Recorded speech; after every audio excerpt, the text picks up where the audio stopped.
Pak, ini Bu cuman masak lauk. Lelenya kalau di Cilacap namanya tempe contong segitiga. Di sini tempenya segi berapa?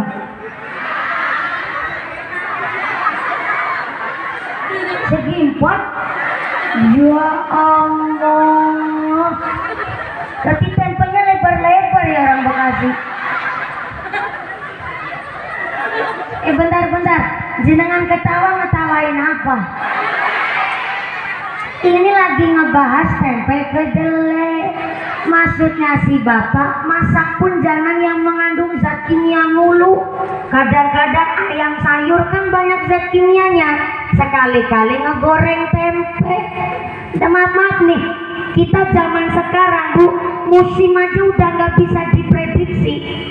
Karena badan kita saja udah banyak zat kimianya.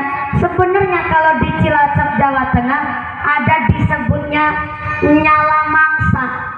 Nyala mangsa itu bukan musimnya yang nyalahin kita, tapi kita yang telah nyalahin musim. Dulu zaman orang tua kita masih pada seger, masih pada babat alas di Bekasi. Ternyata orang tua kita tanpa BMKG saja bisa pakai ilmu titek. Ada mangsa ketelu, ada mangsa kepitu, ada mangsa kesanga. Musim hujan ya musim hujan, musim terang kemarau ya kemarau, bisa diprediksi. Tapi zaman sekarang kan walaupun ada BMKG pun nggak bisa zaman sekarang diprediksi. Soalnya apa? Kita yang telah nyalain mangsa, kita yang telah nyalahin musim. Contoh, wa nazzala minas samaa'i ma'an mubarakan. Ternyata Allah menurunkan air hujan dari langit, mubarakan, ngebawa barokah. Hujan itu bawa barokah. Lah tapi di Indonesia musim hujan saja, musim luar negeri saja udan baik. Bekasi banjir, ada banjir bandang, ada banjir rob, ada tanah bergerak, ada tanah longsor. Masa hujannya sekarang bukan gawa barokah? Tapi kenapa timbul ada musibah? Bukan musimnya yang nyalai kita, ternyata kita yang telah nyalai musim.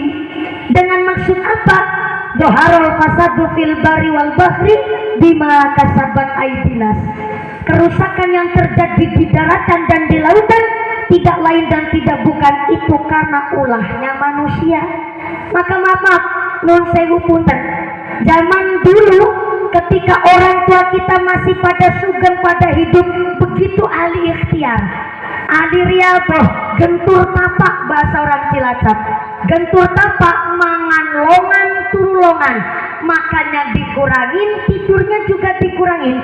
Bukan hanya orang tua kita melaksanakan riaboh, melaksanakan tirakat, karena ternyata Kanjeng Nabi adalah satu-satunya manusia yang amat sangat riawatnya gentur tapane kuat.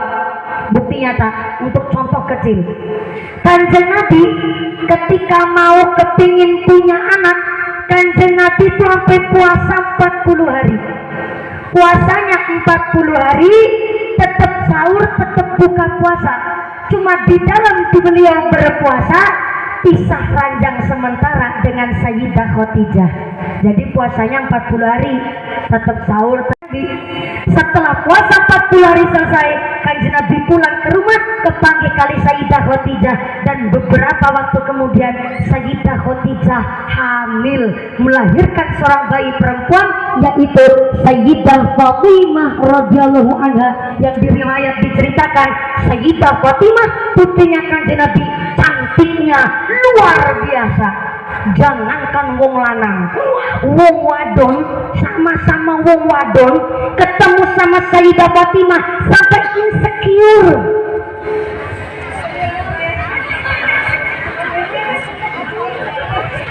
Insecure itu minder, Bu. Bayangin, kita wanita terlahir di dunia udah cantik, tapi ketika wong wadon kepanggih ketemu sama Sayyidah Fatimah itu sampai minder. Karena ternyata diriwayat dipun ceritakan bahwa ternyata Sayyidah Fatimah putrinya Kanjeng Nabi cantiknya bukan hanya zahir, tapi cantik secara intelektual, cerdas, berwawasan luas, ilmunya tinggi, daya hafalnya kuat, sampai cerdasnya luar biasa. Maka kenapa kok Sayyidah begitu cerdas? Karena tentu putrinya Kanjeng Nabi. Dan yang kedua, ditirakatin sama orang tuanya. Sekelas Kanjeng Nabi, titelnya maksum, bersih dari dosa, bahkan pangkatnya kekasihnya Gusti Allah saja.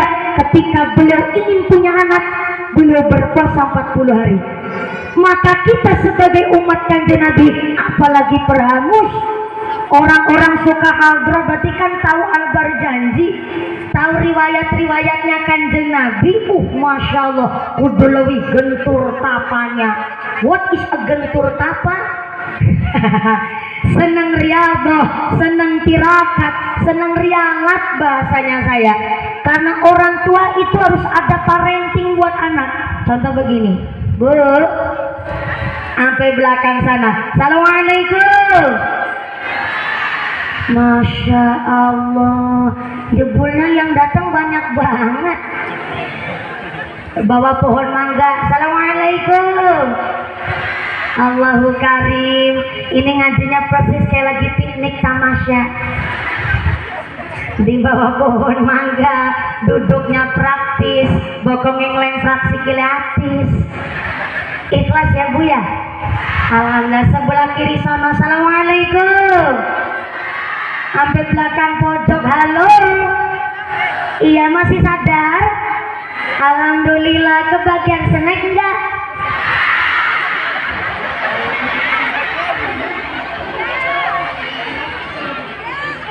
Pantesan lemes dari tadi.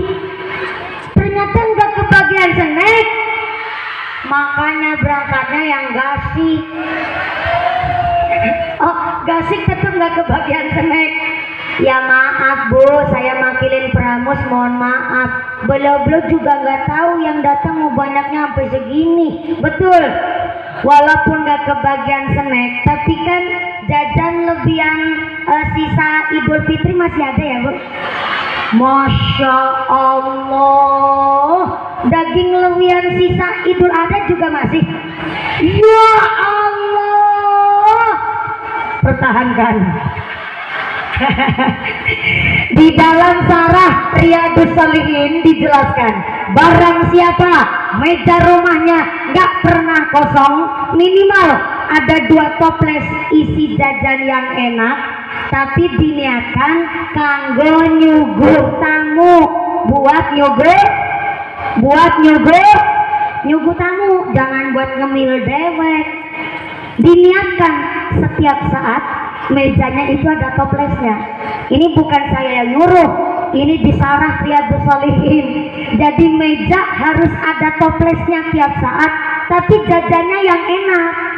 Soalnya diniatkan buat nyuguh tamu. Ada yang bertamu, walaupun gak ada yang bertamu, tapi karena biasa mejanya pasti ada toplesnya, maka saben esok malaikat rahmat rawuh ke rumah panjenengan.